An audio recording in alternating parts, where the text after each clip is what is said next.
That was a good exercise in how fast I could run.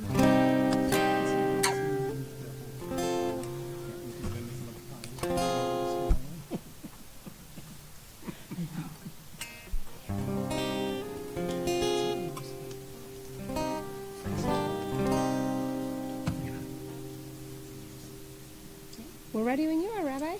Shabbat Shalom. Shabbat Shalom. Thanks for joining us and joining each other on this nice Shabbat evening. They can't hear you at home. They can't hear you at home unless you use a microphone. They can't hear me. But you can take it off. You can take it off. I apologize. I didn't want to mess with his vibe. You can just pull it right out. Yeah, But they can't hear at home if we're not using the sound system. So I apologize. Here is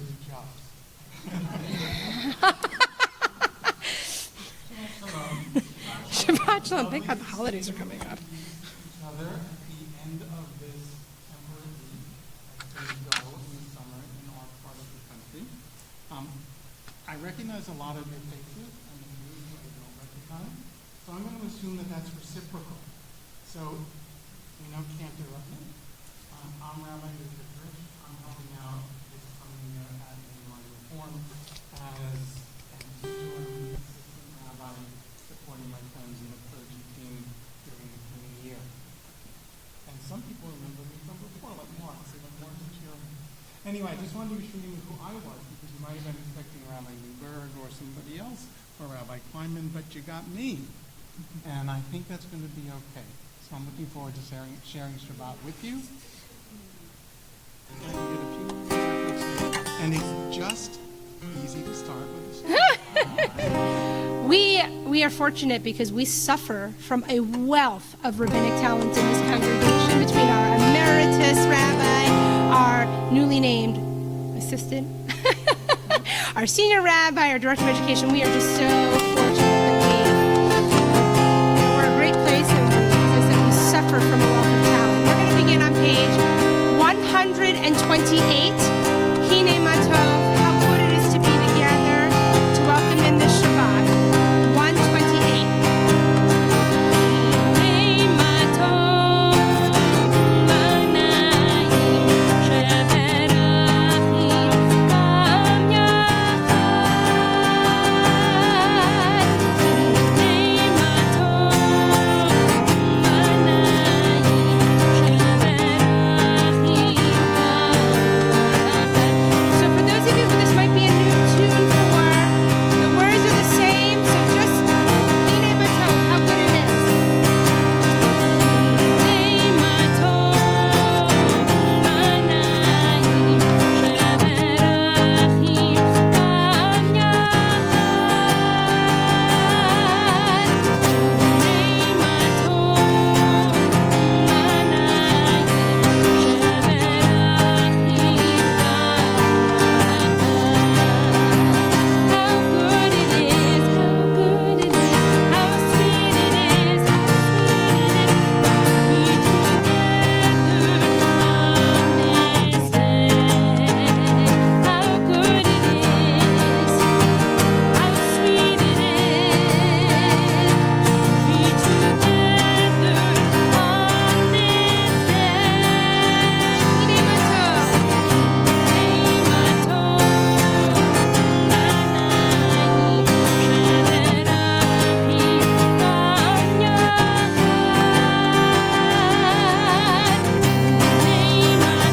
Hine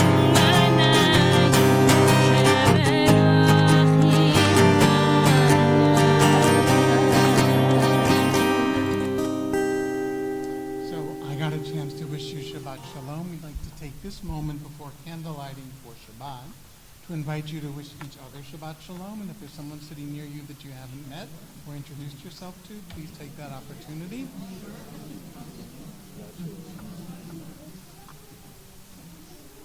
And we also welcome our friends who are joining us on the stream at home.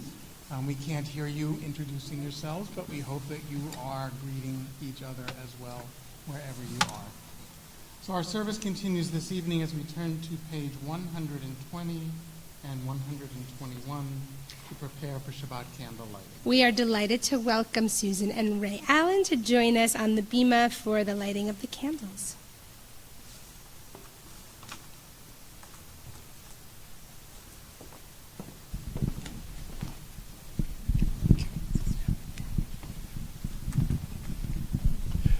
As these Shabbat candles give light to all who behold them, so may we, by our lives, give light to all who behold us.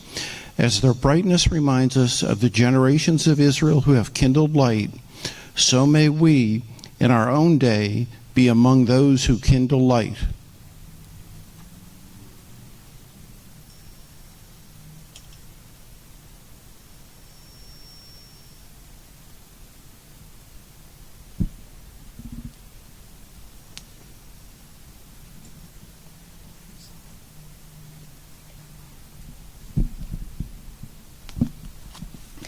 Baruch atah Adonai Eloheinu melech haolam, asher kidshanu b'mitzvotav v'tzivanu lahadlik ner shel Shabbat. Amen. Blessed are you, Adonai our God, sovereign of the universe, who hallows us with mitzvot, commanding us to kindle the light of Shabbat. Amen. Thank you very much. Shabbat shalom. And we continue on page 123 with the joy of Shabbat Kiddush as we welcome Brad and Liz Robinson to join us on the bima.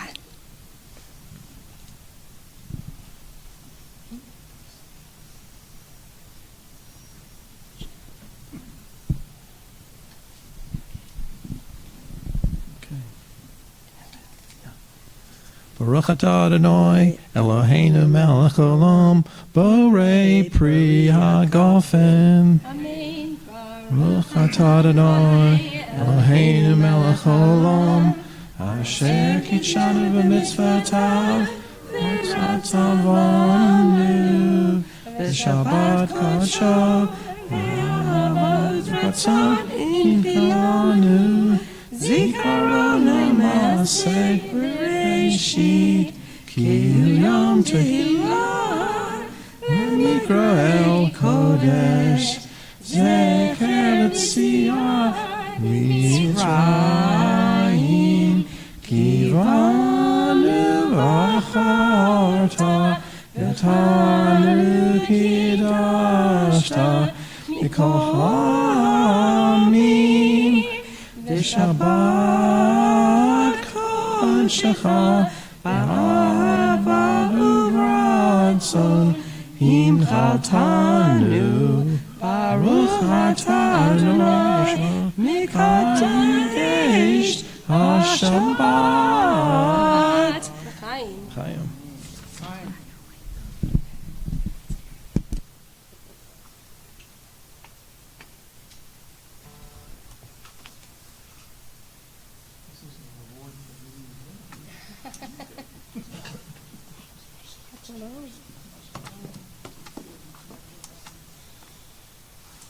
So friends, can I invite you to page 124 as we join in an opening meditation on the theme of Shabbat.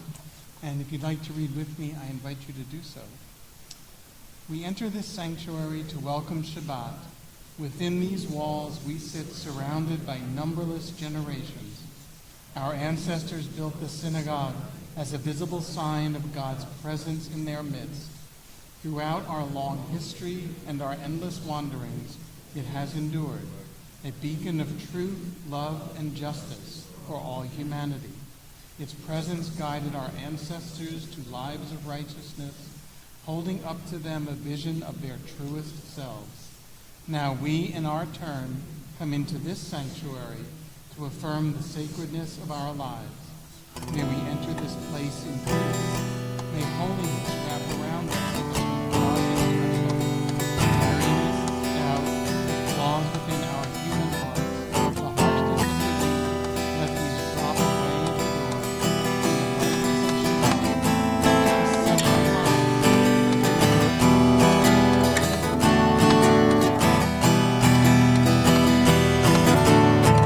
Page 142.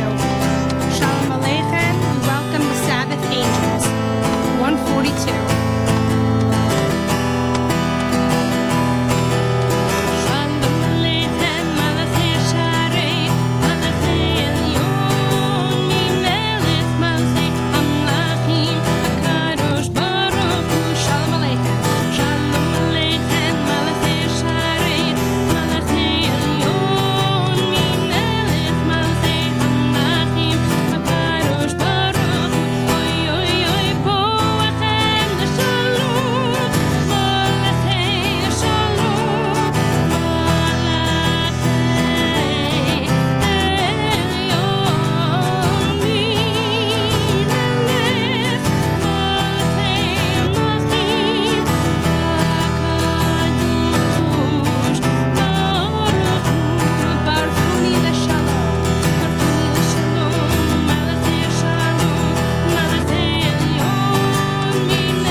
side as we turn back to page 138. We continue with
So in just a moment, we will turn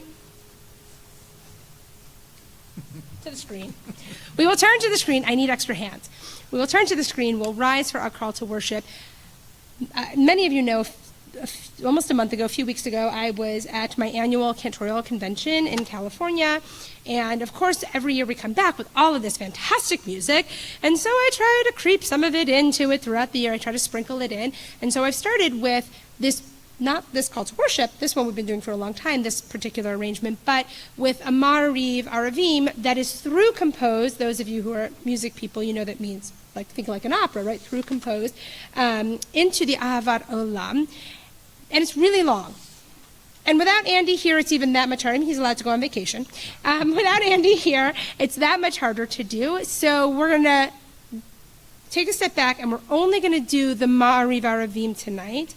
And Next week, I'm down at the Shabbat at the Shore, for those of you who will be there.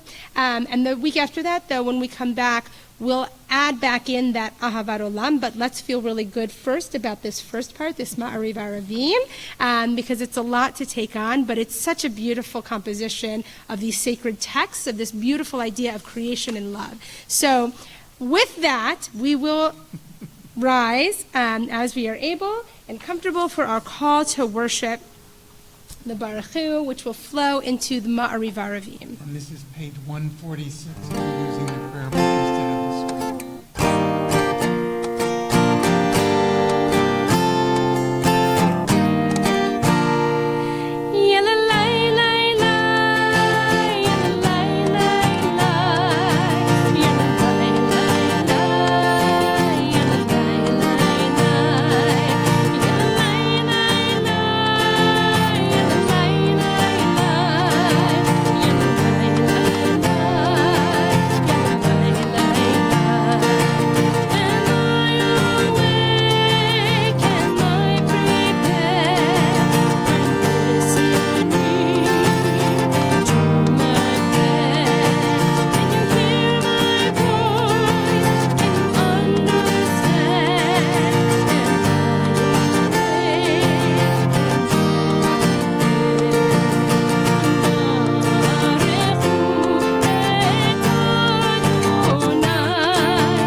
middle of 150.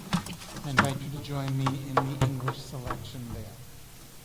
Everlasting love, you offered your people Israel by teaching us Torah and mitzvot, laws and precepts. Therefore, Adonai our God, when we lie down and when we rise up, we will meditate on your laws and your commandments. We will rejoice in your Torah forever.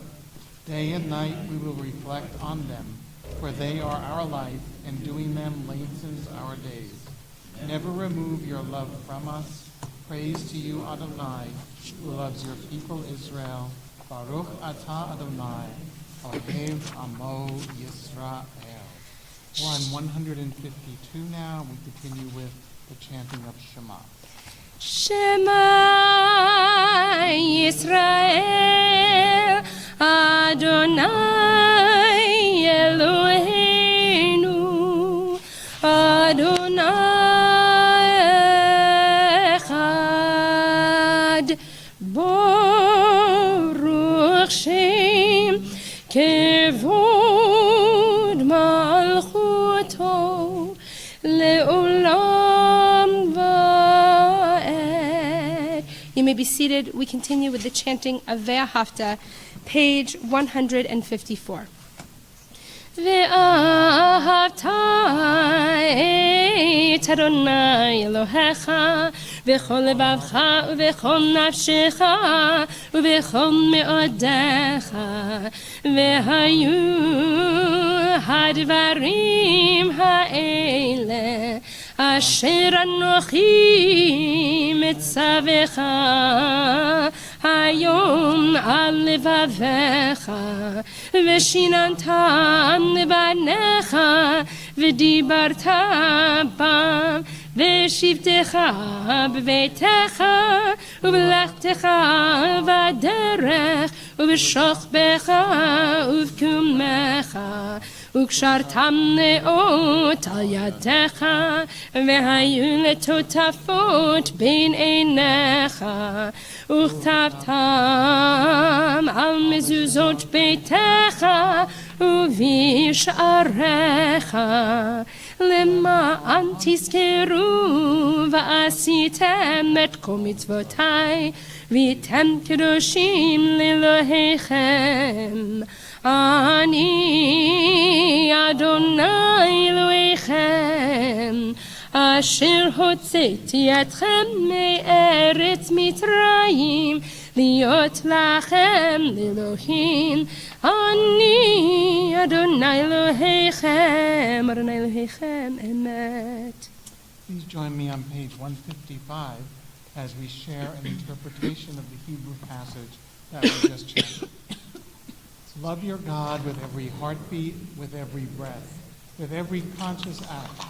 Keep in mind the words that I command you today. Teach them to your children. Talk to them whenever you are tired or you are rested.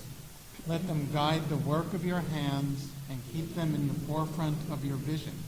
Do not leave them at the doorway of your house or outside your gate. They are reminders to do all of my mitzvot so that you can be holy for God. I am Adonai your God. I led you out of Egypt to become your God. I am Adonai your God. We continue on 158 with the song our ancestors did sing when they came out of Egypt, Mi Chamocha. Thank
think the architecture of Jewish liturgy is more or less familiar to most people, but sometimes something slips in that isn't always so obvious.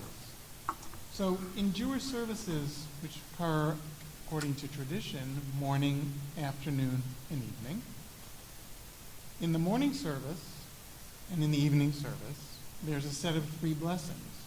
We're almost through most of them at this point in the service. And they follow a sequence. It's always consistent. The first blessing after the Baruch Hu call to prayer is about nature or creation.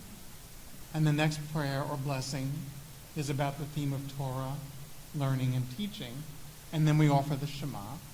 And the prayer that follows, as Cantor Rudnick just offered, is the prayer about freedom and redemption, reminding us of the Exodus from Egypt. In the morning service, at this point, we would just be on to the core Amidah section of blessings. But in the evening service, there's an additional blessing that's inserted, a 4th blessing called Hashkivenu. So on page 160 opposite, you'll see the traditional Hebrew and the English for that. It's a prayer about lying down at peace at night as the day draws to a close. But in our tradition, for reasons we'll never understand because the minutes of the committee from 2,000 years ago have been lost, the rabbis who assembled our liturgy included in this very personal prayer for self-peace, inner calm, and a restful night, and to awake to health in the morning, a prayer for the peace of Jerusalem. And while Cantor Rudnick often offers this in Hebrew, I asked her if we could do the English this evening, because one of the things that we're noting in the week that ends with this Shabbat was the visit to the United States of the President of Israel this past week, Isaac Herzog, his appearance both at the White House in his meeting with President Biden, and then his appearance and his remarks in Congress this week, reminding us of our connection both as Jews and as Americans to the land of Israel and to the democracy that at its best, I know it's a tough time in Israel, but at its best, Israel strives to embody and share in so many ways with the democracy that at our best, and I know it's a hard time here, our country strives to embody and to address as well. So that's a very long introduction to a very short prayer. Okay? And I thought we would offer the one on the bottom of 161, the middle of 161 this evening, just to celebrate the renewal of the bonds between our country and the state of Israel. So please join me. Give us a place to rest, Adonai our God. Bring us into shelter in the soft, long evening shadows of your truth. For with you are true protection and safety, and in your presence are acceptance and gentle love. Watch over us as we go forth. Prepare for us as we return. Spread over us your shelter of peace, over all we love, over our Jerusalem and yours. Baruch atah Adonai, haporei sukat shalom aleinu, v'al kol amo Yisrael, v'al Yerushalayim.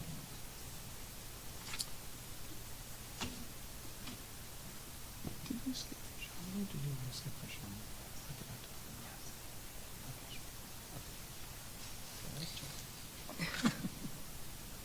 So this time in our service, between the prayers about creation, Torah, the Shema, redemption, and coming to bed in peace and waking up in health, we transition for a moment before the Amidah to prayers of healing of body, healing of spirit. And we invite you to look on page 371, where you'll find the Misha Berach prayer that in a few moments we'll be offering. Before we offer the prayer, we pause to mention the names that have come to our attention in the past week, people who are being thought of by friends and family members for healing at this season, at this time. At the end of that list, if you have a name you'd like to add, or our friends at home have a name they'd like to share out loud, we'll offer you an opportunity to do so. Mishaberach Avotenu Abraham Yitzhak Yaakov Imotenu Sarah Rivka Leah Barachel Uyivarek V'Yirapeh HaCholim. May God, who blessed our ancestors Abraham, Isaac, and Jacob, and Sarah and Rebekah, Leah and Rachel, send blessing and healing to those who are in need. We think this week of Rafa Al-Karam, Kurt Angstadt, Zahava Bat Aaron Ve'eti, Eliyahu Ben Moshe, Richard J. Cohn, John Fallow, David Friedman, Howard Glassman, Peter Kozlow, Yasha Yehuda Ben Leah, Ben Panku, Ken Paul, Mordecai Ron Ben Rachel, Ira Sack, Mark Volick, Edith White, Arnie Yussum. Are there any other names people would like to share out loud? Jill Whitford and David Felton.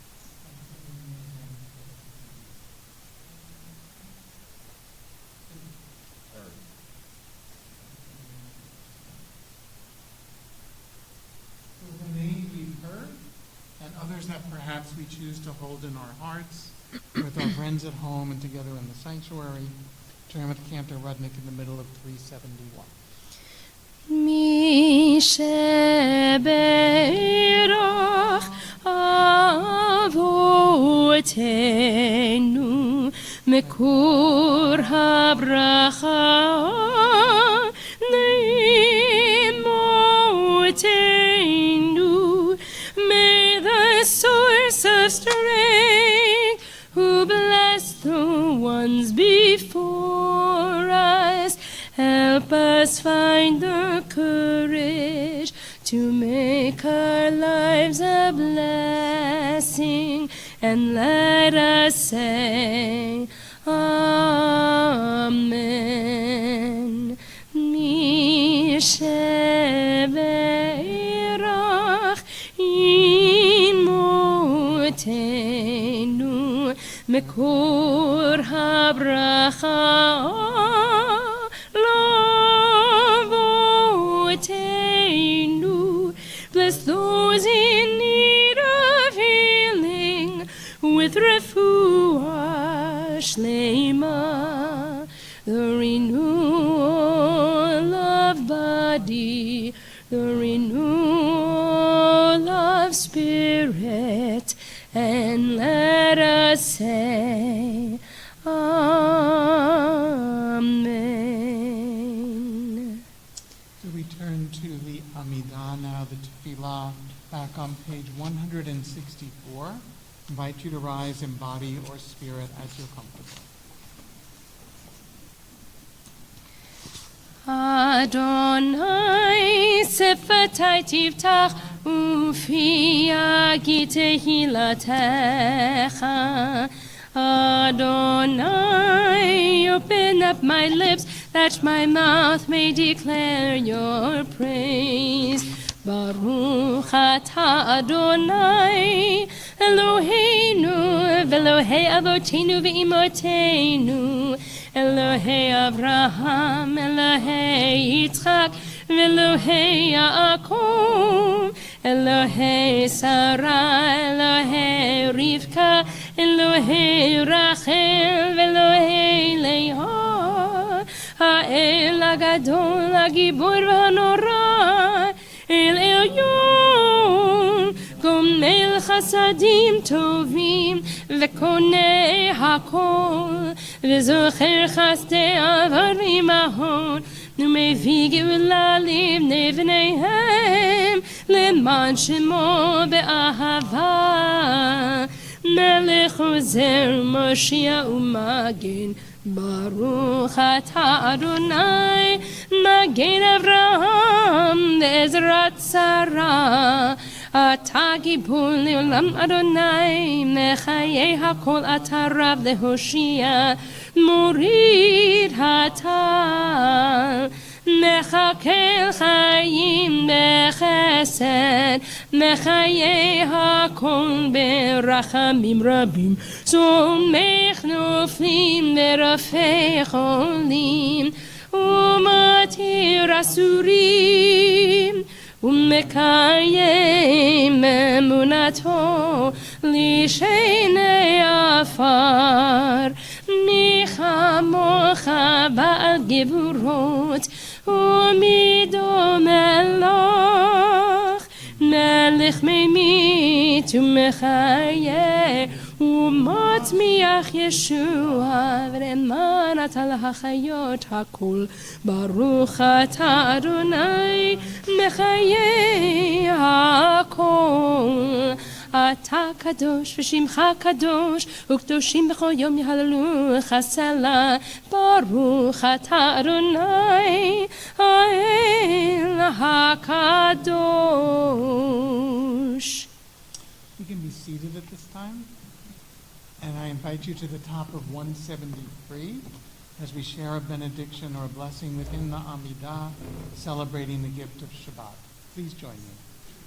May these hours of rest and renewal open our hearts to joy and our minds to truth. May all who struggle find rest on this day. May all who suffer find solace. May all who hurt find healing on this day. May all who despair find purpose. May all who hunger find fulfillment on this day. And may this day fulfill its promise. Baruch atah Adonai, Mekadesh HaShabbat. We continue together on 177 at the top of that page. God of goodness, we give thanks for the gift of life, wonder beyond words, for the awareness of soul, our light within, for the world around us, so filled with beauty, for the richness of the earth, which day by day sustains us. For all these and more we offer thanks. Baruch atah Adonai, Katosh Shemcha, Ulecha Haed.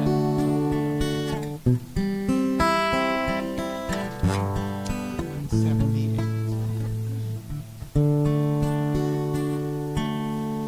Shalom Rab Yisrael Amcha, Asim Le'olam.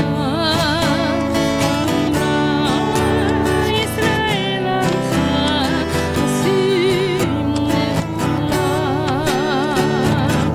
Ki ata melech adon, lechol hashalom. Ki ata melech adon, lechol hashalom. Shalom Yisrael Amcha, Asim Le'olam. Shalom Yisrael Amcha, Asim Le'olam. לכו ביניך לברך את עמך ישראל, בכל לית ובכל שעת ישמונך. שלום רב ישראל עמך, אשים לעולם. שלום רב ישראל עמך, אשים לעולם. אשים לעולם. אשים לעולם.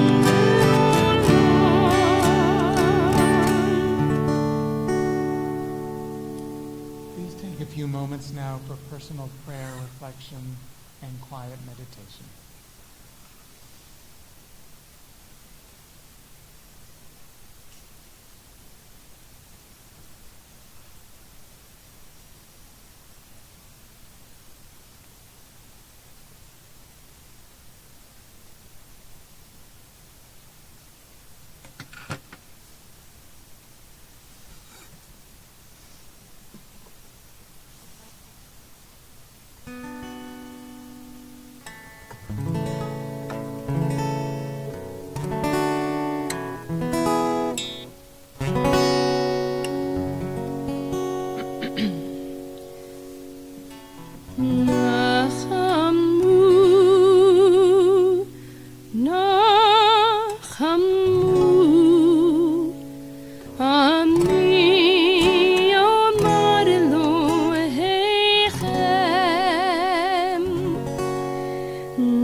Seder, the Shabbat of vision is the same word.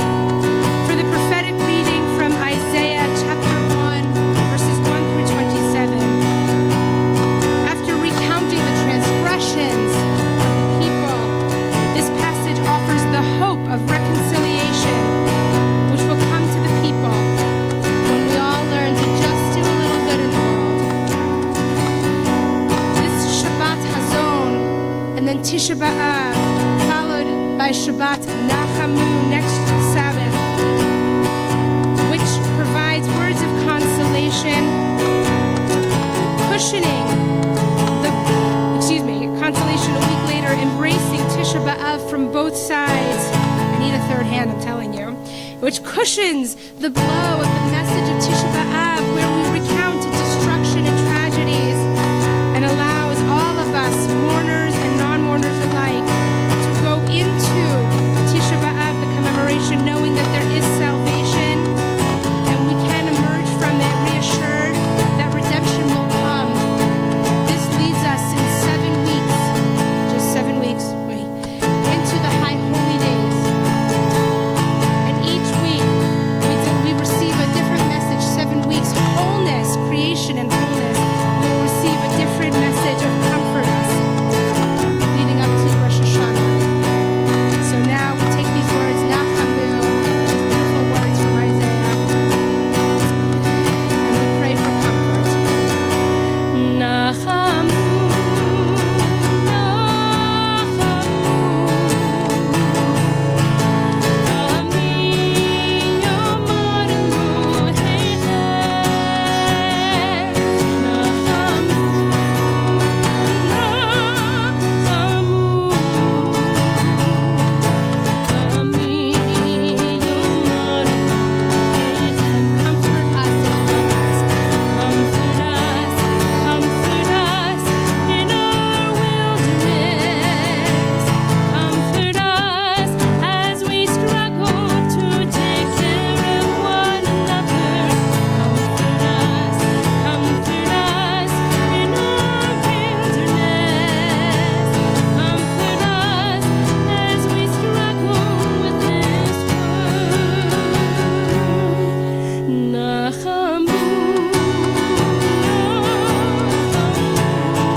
The hardest thing for me at Mainline Reformed Temple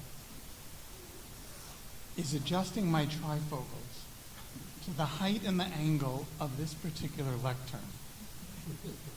We are not friends, this lectern and I.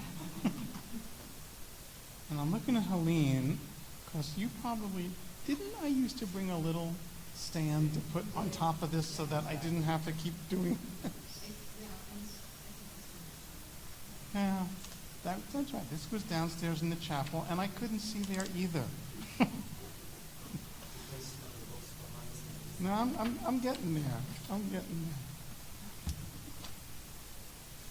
This is one of those moments where I hope my wife isn't watching the stream, because, what I put her through with the trifocal stuff is sort of like, not something she wants to hear on Shabbat.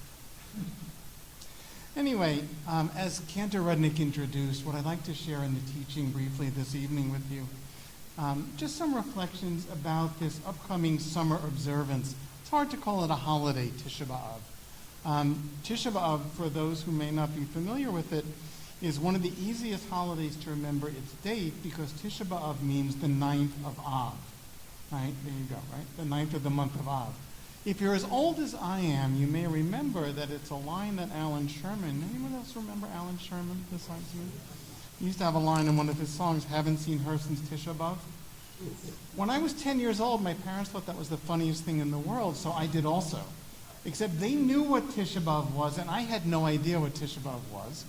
But in Jewish lingo, if you say you haven't seen something or done something or heard something since Tisha B'Av, it means like a long time since that happened, right? So this holiday or this observance really is not something that's particularly well known outside of the Orthodox community or in the state of Israel. The people who know about Tisha B'Av are the kids, counselors, and staff at Jewish summer camp, because it's the only holiday that falls out during the summer cycle, during the summer season. So Jewish kids who come home from summer camp, they can tell you what Tisha B'Av is, but most of us, it's kind of a foreign observance and not a particularly meaningful one.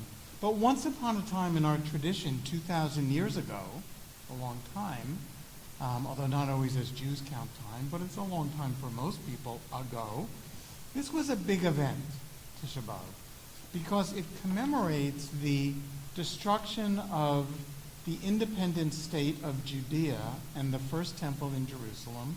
That happened in the year 586 BCE.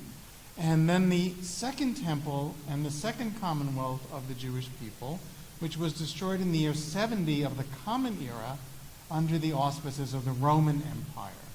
So roughly 600 years apart, the Jewish people go through two national communal traumas. Now that stuff is so remote from us that trying to call up the impact, the resonance, and the trauma of that experience is really alien for contemporary Jews. It's a hard thing to hang your hat on. But if you were to imagine the Holocaust 2,000 years from now being observed by a small number of people, and people who might be in Jewish summer camp, you might have some idea of how the analogy would work. So what I wanted to do was tell you a story. It's a story I know Rabbi Newberg told a couple of years ago on the High Holidays, so it may be familiar to some of you. If you remember it, she'll be really happy. So nod your heads, and in case she's watching, she'll feel really good.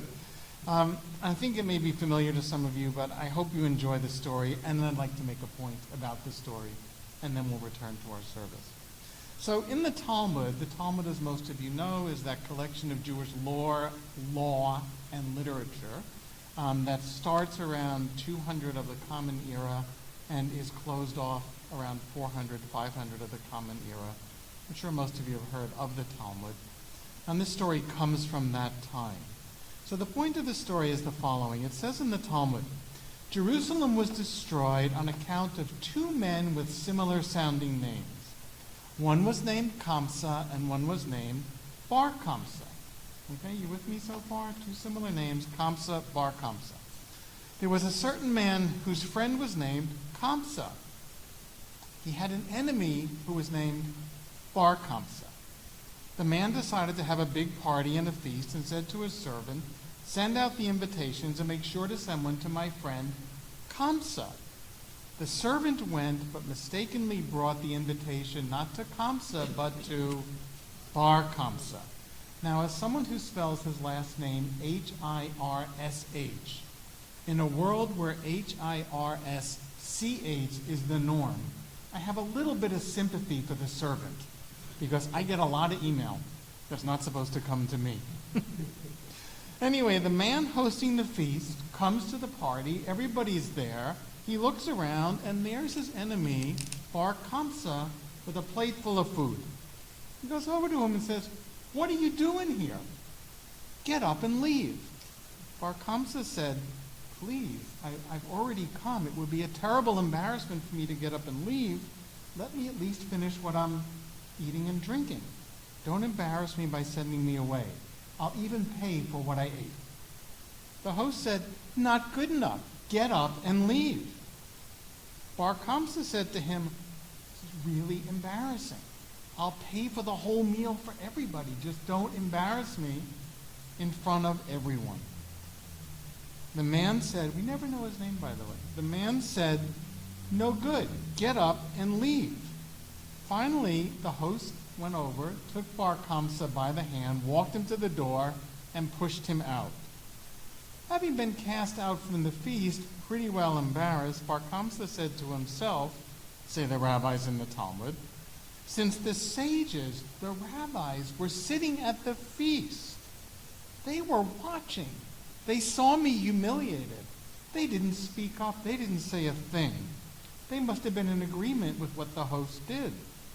I'll get even and go inform against the emperor. So Bar Kamsa goes to the emperor. I love these stories in the Talmud, right? It's like Bar Kamsa goes and knocks on the door and speaks to the emperor of Rome. Okay, just kind of go with it. It was good enough for the rabbis. It's okay for us. And he says, "Emperor, the Jews are rebelling against you." The emperor says, "Who says so?" Bar Kamsa said to him, "Go and test them. Send them an offering for their temple in honor of your government and see whether they'll sacrifice it in their temple."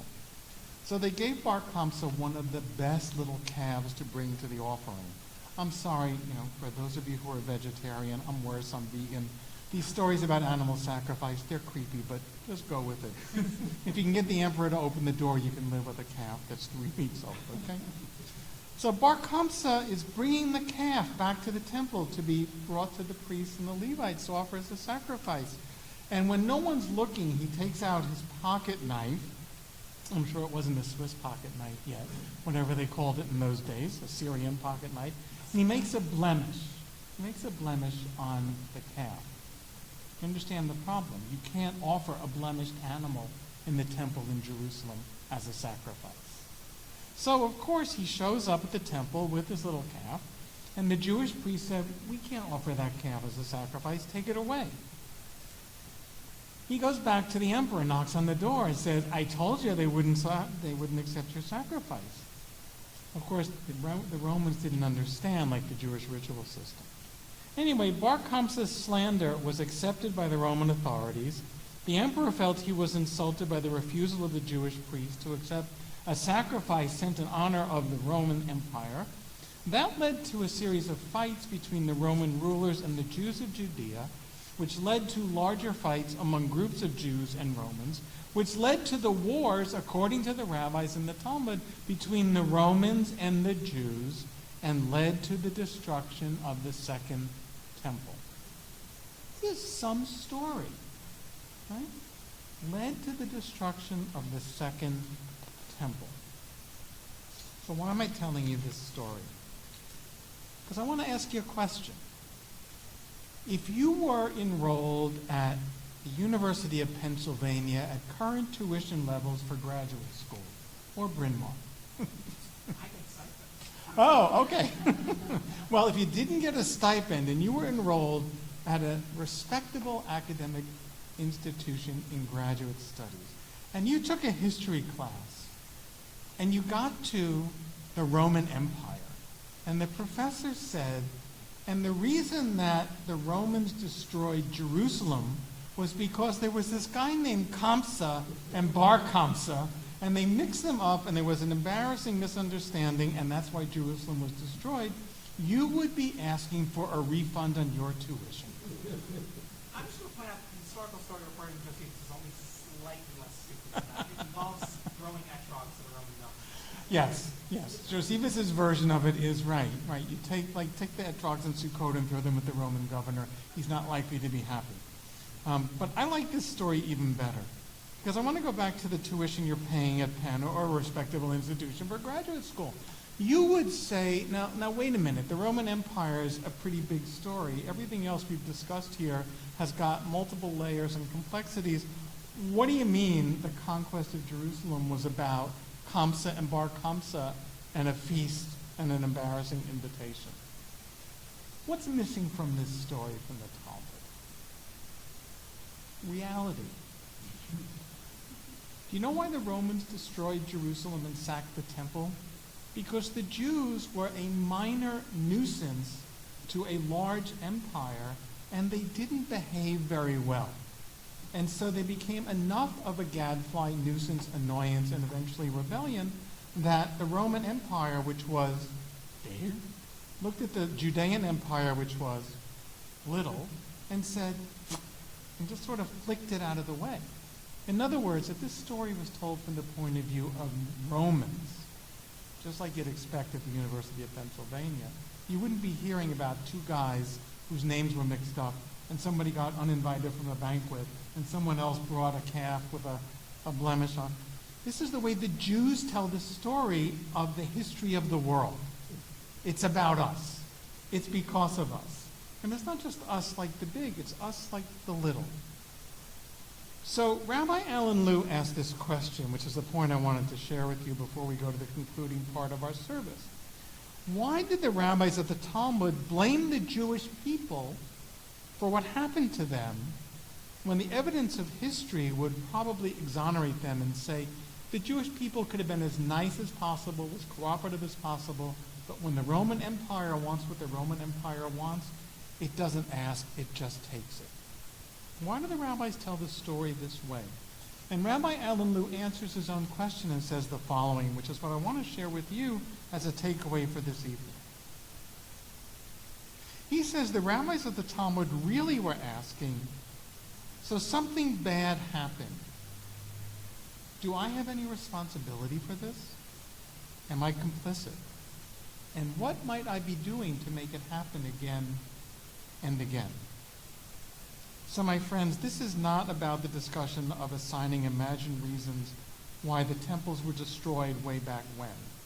Those are questions we can discuss in an adult ed class sometime, but we don't need to spend this evening Shabbat focusing on them.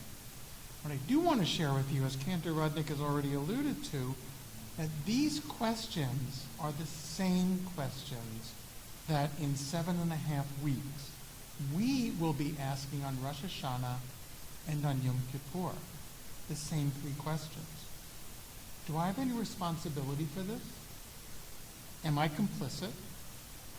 What might I be doing to make this happen again and again? Except we're not talking about the destruction of the temple, we're talking about the disruption of relationships.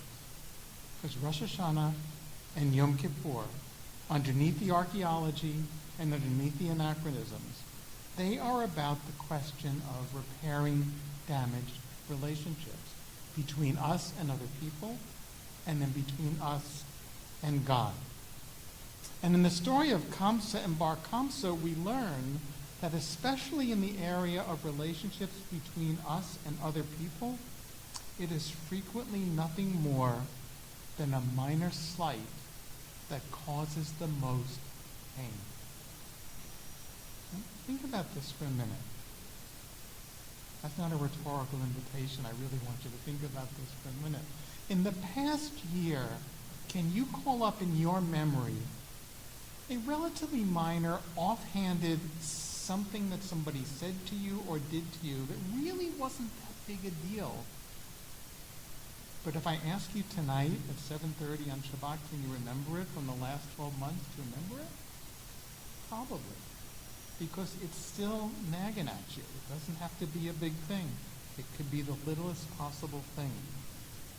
The reverse side of that is, can you think of something in the last 12 months, 11 months, that you said or did that was sort of offhanded, inconsequential, inadvertent? Probably figured they didn't notice. And they're thinking the same thing, like, it wasn't a big deal, but like they never actually apologized. Like, why do they have to say that or do that or not say that or not do that? And it's those little things that I want to suggest to you as we anticipate Tisha B'Av and then the 7 weeks to Rosh Hashanah and Yom Kippur. Those are the things we can actually work on. You know, the world's a big place. There's a lot of big things that need fixing, and most of us can't do a lot about most of them. But in the little universe in which we operate with our friends and our family, our congregation and our community, there's lots of little things that can be repaired, healed, and brought back into a sense of wholeness. So these weeks that we're coming into now, they are about, stick with me because there's 5 R's coming and there's a test at the Oneg. Repair, reconciliation, renewal, restoration, and relationships. Okay, if you're studying this for the test, I'd have to give it to you twice, right? Repair, reconciliation, renewal, and the restoration, and the relationships. The reason we do this work in the time leading up to Rosh Hashanah and Yom Kippur is so that when those holidays come, we've already completed spring training. We've already warmed up for the spiritual exercises we have to do. And so we find ourselves at Rosh Hashanah feeling secure, steady, and safe in the embrace of family, of friends, and of God. And that's what this season of the year invites us to do as we start to anticipate the fall holiday cycle and its opportunity to undo the damages that have been done and the hurts that have been caused, and to bring the forgiveness and to accept the apologies that are coming and going between us and other people. Shabbat Shalom. And thanks for letting me share the story with you and the insight from the story. We're going to return to the closing section of our service at this time, as we welcome the cantor back to the front of the room to join me, and we're going to turn to page 586 for the Aleinu. I invite you to rise in body or spirit as you're comfortable.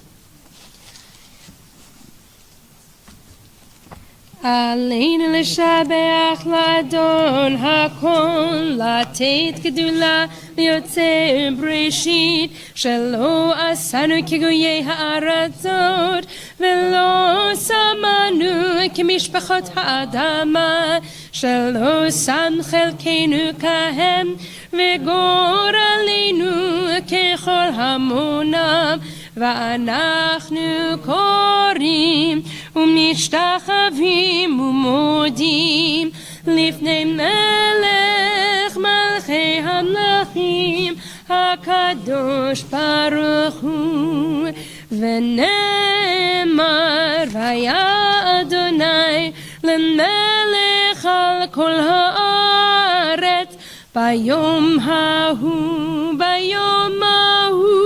יהיה אדוני אחד, ושמו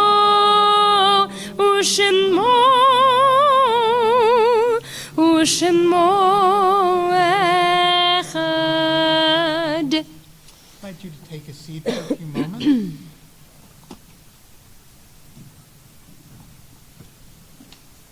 As we come to the part of our service that's devoted to memory and to memorial and to mourning. As we prepare for the recitation of the mourner's Kaddish, we take the opportunity first to share the names of those connected to our community and members of our community for whom the period of Shiva, or 7 days of mourning, or Shaloshim, the 30 days following a loss, is being observed. We think this week of Larry Abrams, Harvey Fliegler, Roberta Neves Robinson, and Erwin Solomon, who fall into that cycle of Shiva and Shaloshim. To those names, we add the names of those whose yahrzeit or observance of the anniversary of their passing is observed at this season of the year within the orbit of this week on the Jewish calendar.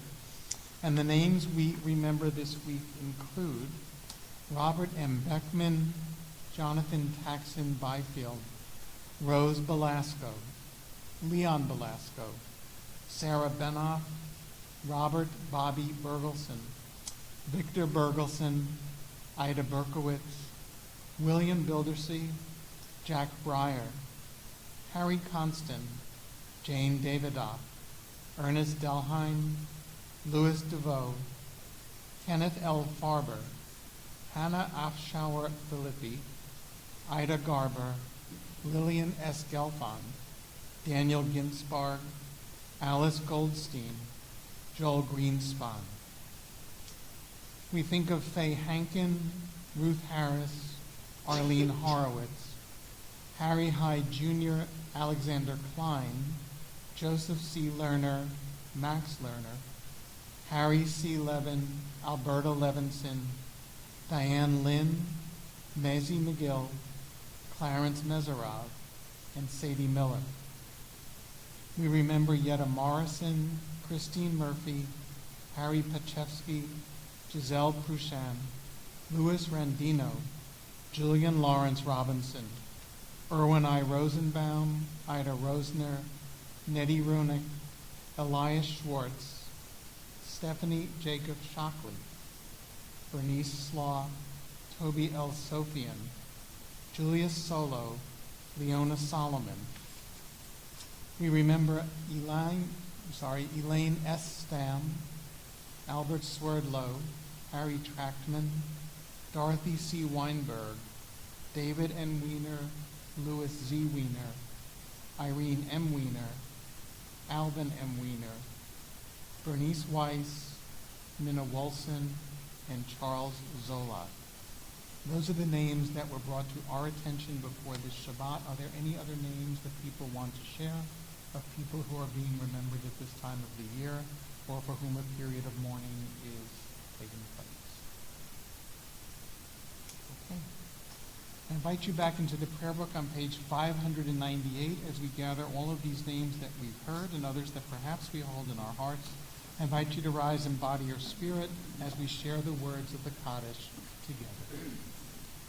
Yitkadal v'yitkadash shemei rabbah v'yalma divra chirutei v'yamlich malchutei v'chayechon v'yomechon v'chayei dechol beit Yisrael ba'agala v'zman kari v'imru amen.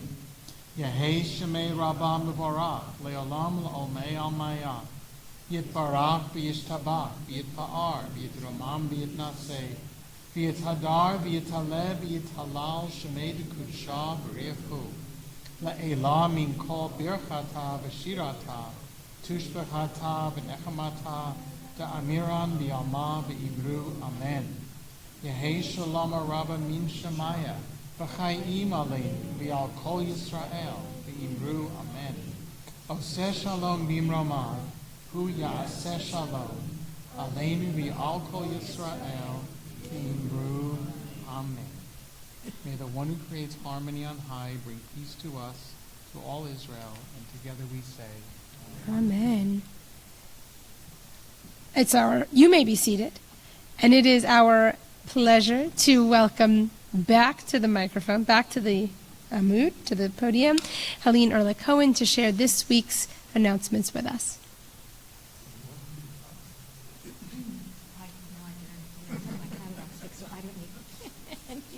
Any vision corrections. Shabbat Shalom, and thank you all and for being here tonight, because it's always nice to look out and see all these people sitting in the sanctuary. Thank you to Rabbi Hirsch and to Cantor Rudnick for leading us in this beautiful service this evening. I want to call your attention to some very exciting upcoming programs and special events. Join Cantor Rudnick tomorrow morning at 9 a.m. for Torah study, followed by our Shabbat morning service. Both Torah study and services will be in person and on Zoom. Our 2023-24 membership drive is underway. Invest in our future by renewing your membership online today. And for those who prefer a paper renewal form, you should have received yours in the mail. If you need another copy, just call the temple office and we will send one out to you right away.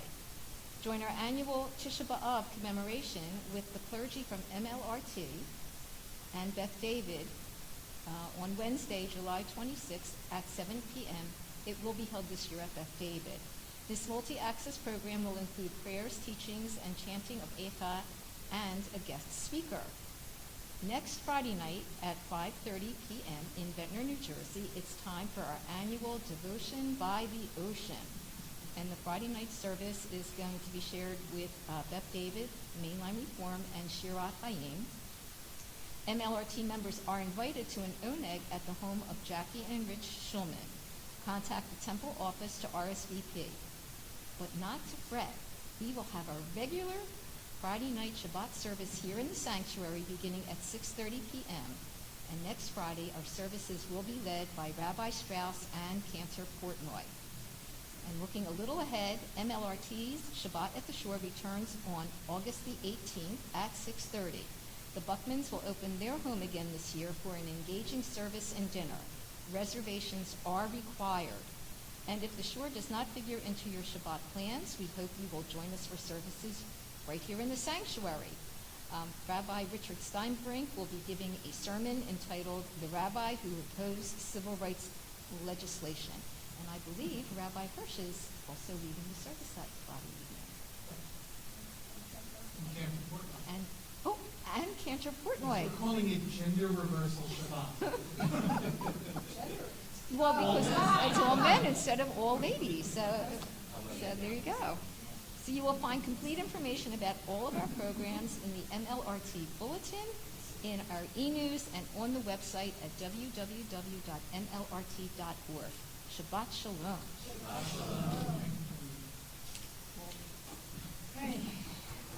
So I just meant that we're so used to seeing female clergy Yes. at Mainline Reform Temple. It's like a blast from the past to have me and Cantor Portnoy and Rabbi Steinbrink. Yes. Well, again, as I said at the very beginning, we suffer from a wealth of talent that Rabbi Newberg and I have yet to perfect cloning.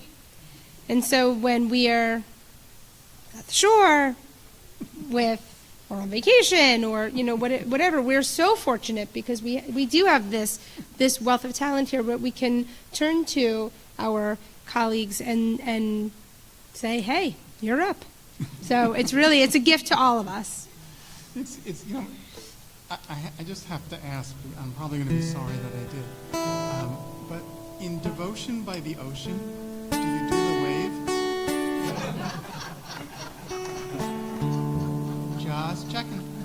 I just want to know if like a nifty name for those of us who are here. That rhymes at least. Swaying in the sanctuary? No, it's got to be something that sounds like Marion or Winwood or... I'll work on it for you. Oh, we could sing Angel from Montgomery. Right? But for now, we'll sing Oseh Shalom. I think that's a better...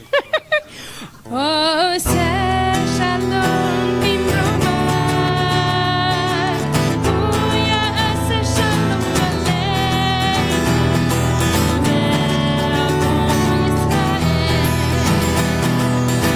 ve'al kol yoshvei tevev ve'ilu. Amen. Oseh Shalom. Oseh Shalom bimromah, hu ya'aseh shalom aleinu, ve'al kol Yisrael, ve'al kol yoshvei tevev ve'ilu. Amen.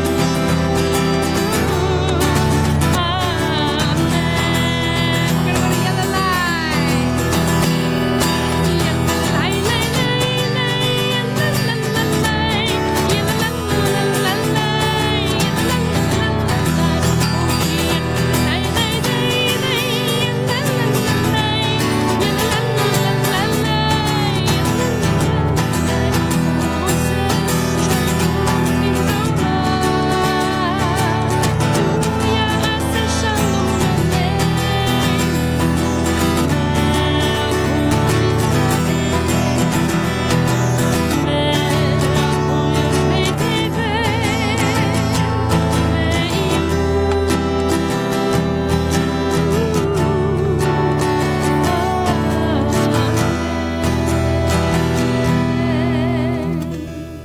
Shabbat Shalom. Shabbat Shalom.